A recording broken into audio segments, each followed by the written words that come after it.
Hi, everybody.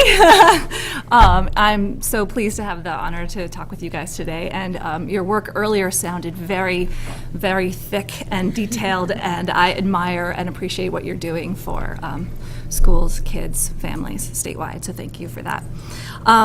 So my experience, I came from a natural resources and science background into teaching. I became an outdoor educator first, and was working with New York City school kids, and often they hadn't seen more than 7 to 10 trees together in their entire lives. And I came at it from this guiding sort of I thought I might be a wilderness guide, say, for the rest of my life.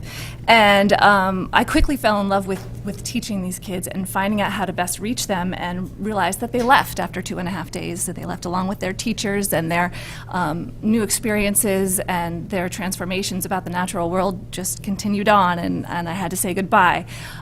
So I went back for my master's at the State University of New York, and came out with a K through 6 certification, but also a 7 through 9 in middle level science.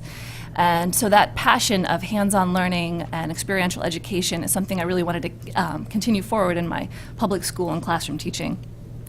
So I was lucky enough to land a job in Vermont, and I started at Twinfield for 2 years, and then I've been at Rumney Memorial School in Middlesex for the last 12. So I'm coming into my 15th year of teaching, which is unbelievable to even consider that that's true.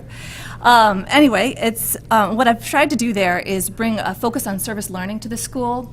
And because I teach the oldest kids in the school, they're often coming into that grade level with sometimes starting that slide toward disengagement that we know happens developmentally. And they've been around the elementary school block. You know, they know what's going on. They've been there a long time. And so it's time for them to have a different experience. And that is something that we've worked really hard at Rumney to create for them. So they have a year-long leadership experience at our school where we analyze the school needs, concerns, community needs and concerns, and then match those up with student leaders based on their own interest. And so the entire year they're accessing weekly leadership opportunities and then reflecting upon these in their writing. And so I'm trying to integrate their academics with these service learning experiences on a regular basis. And it's been pretty successful. When I met with the new 5th graders and asked what they were excited about, the first thing they said was SLI, which is the 6th Grade Leadership Institute. So it's something that grounds them in their community, makes them engaged and want to be there, and it's pretty exciting. So when I'm not teaching, I write about education. I've written 2 books that have been published by educational publishers, one on teacher attrition, and that was after I had a mentee of mine who quit teaching, and I was really devastated by that loss, and I wanted to research why that's happening. So I interviewed teachers across the country about why that was happening and looked for overall solutions and themes.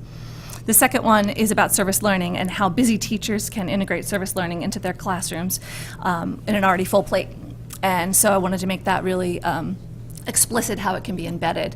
And I also just write about environmental health issues, parenting, and education. I've done for CNN, for Fox News, for Edutopia, and Educational Leadership, and other sites.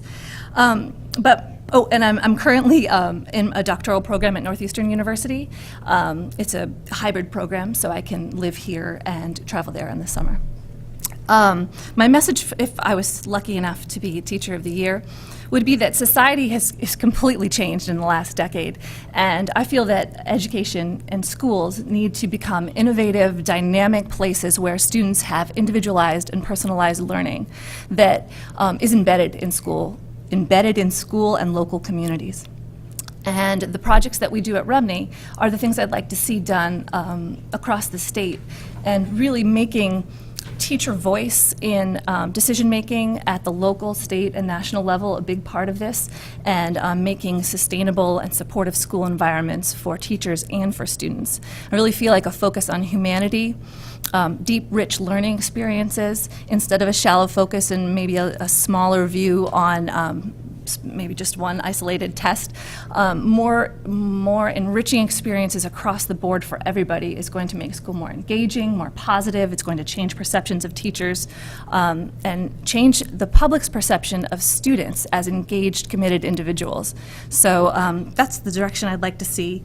And I've been testing these things out in my classroom and really enjoying the results, and I appreciate the opportunity. Thank you.